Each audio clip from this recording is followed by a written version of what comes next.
Welcome to Kenton Teaches. Enjoy the video.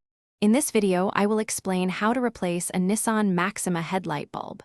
First, gather your essential tools, such as a screwdriver and the correct replacement bulbs.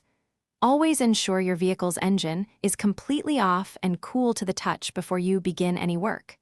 For specific details tailored to your car, always consult your owner's manual for the best guidance.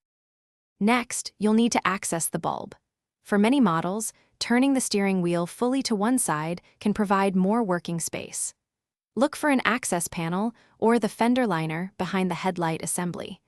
Carefully remove any clips or screws that secure this panel or liner to gain entry to the bulb housing. Now it's time for the replacement.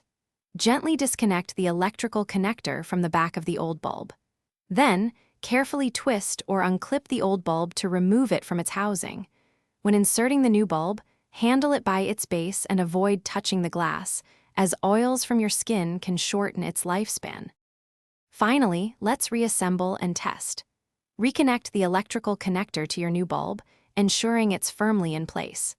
Securely fasten the access panel or fender liner with all clips and screws you removed earlier. Once everything is back together, turn on your headlights to confirm the new bulb is working correctly and illuminating the road as it should. Thanks for watching. Please subscribe if this video was helpful.